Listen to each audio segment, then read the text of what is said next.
The dead exhibited in the straw-strewn wagon bed. A man, or the bloody remnants of one.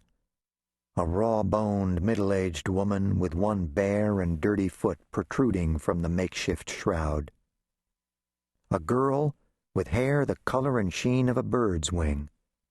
About her throat an arrowhead tied to a leather thong, and the thong wound tightly into the blue-looking flesh. A boy of 14 or 15, and another younger yet, and over all a welter of congealing blood.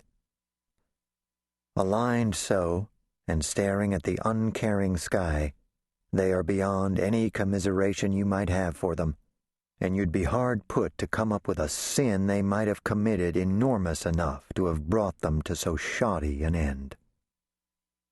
The fat man in faded duck heads shuffled his feet awkwardly.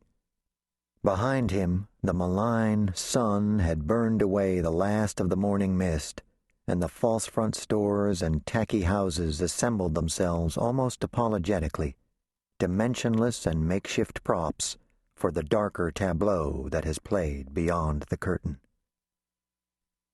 "There are some sorry sons of bitches in this world," the fat man said inadequately.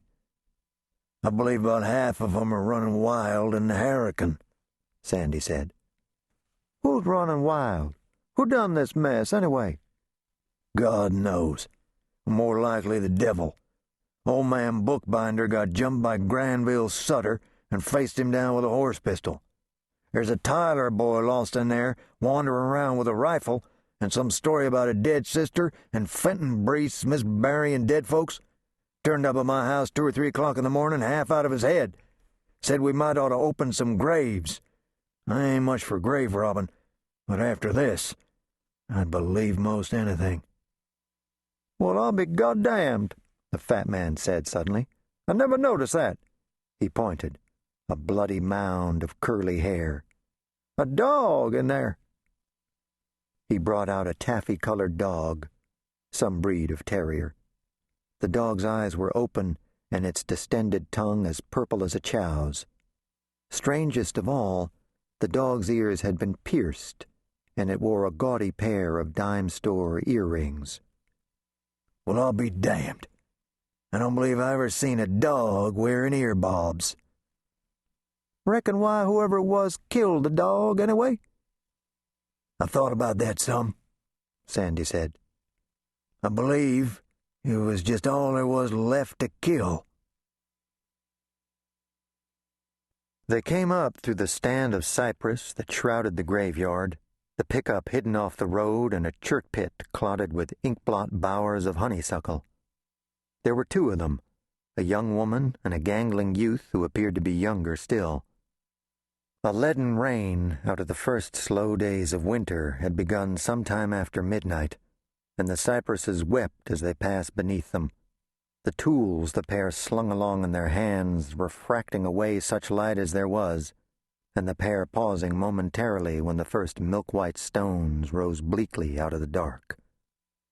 Behind and below them the church loomed, a pale, outraged shape, no more, and only the impotent dead kept its watch.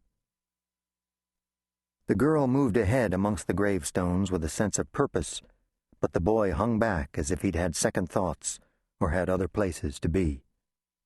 She turned a flashlight on and off again immediately, though in truth she hadn't needed it. "Here," she said. "This one here." "Yeah," the boy said. Rain ran out of his hair and down his face. His clothing was already soaked, and you could hear the water in his boots as he walked. "This is crazy as shit," he said. This seemed so self-evident she didn't even reply.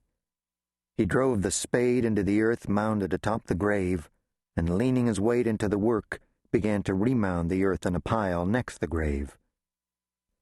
She seated herself on a gravestone, and crossing her legs at the ankles and shielding her lighter from the rain with her body, lit a cigarette and smoked, and watched this curious midnight shift at work. A car passed once below them, snaking the curves, the lit cypresses rearing out of the windy rain and subsiding, and there was a fragment of girls' laughter.